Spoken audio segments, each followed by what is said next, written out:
Hello everybody, welcome to another Monday Manna. I'm so excited about the text we're going to be digging into today. But before we dig in, I want to give a little bit of historical context to what we will be reading. You see, the Israelite nation was taken captive by Babylon. And where we're going to find ourselves in the story today is in the king of Babylon's courts, Belshazzar. And so we're going to start in Daniel chapter 5, and we're going to look at verse 1. Belshazzar, the king, made a great feast to 1,000 of his lords, and drank wine before the 1,000.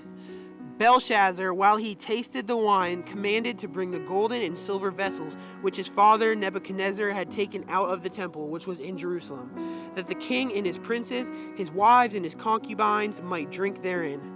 Then they brought the golden vessels that were taken out of the temple of the house of God, which was at Jerusalem, and the king and his princes, his wives and his concubines drank in them.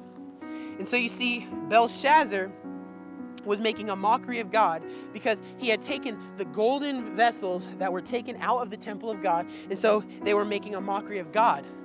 But they were also making a mockery of something that was going outside of the city walls. You see, Cyrus was trying to overtake Babylon. But Belshazzar felt that Babylon was safe. He felt that his kingdom was secure and that Babylon could not be penetrated.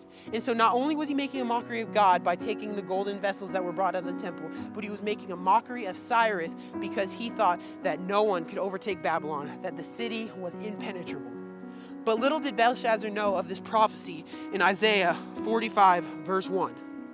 Thus saith the Lord to his anointed, to Cyrus, whose right hand I have holden, to subdue nations before him.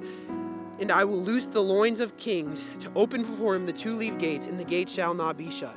And so we see here a prophecy that God is saying to Cyrus, the gates shall be open and they shall not be shut. And so Belshazzar was up in his court, confident in the fact that his kingdom could not be penetrated, that he had already won. But as the story goes, one of Cyrus's favorite horses drowned in the river. And so what they did is, out of frustration with what happened in the situation, they drained the deep. And they did this by taking rocks and other things and diverting the water. And when they did this, they found that there were gates beneath the surface that were open, and they were able to descend into the deep and set the captives in Babylon free. Belshazzar had thought he had won the war. He thought that his kingdom was secure and there was nothing that Cyrus could do about it. But Cyrus was able to descend into the deep and set the captives free.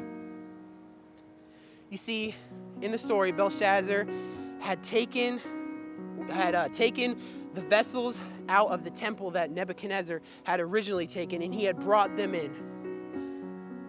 Did the adversary Satan take anything from God? Anything precious? Yes, he did.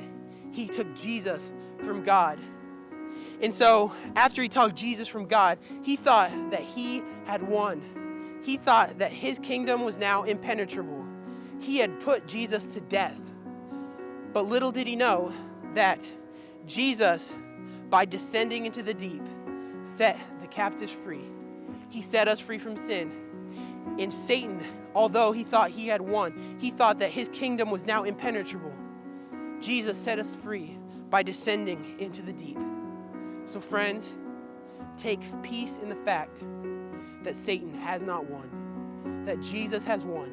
He descended into the deep. He died so that we might live. And because of this, we have the opportunity to live with him for eternity.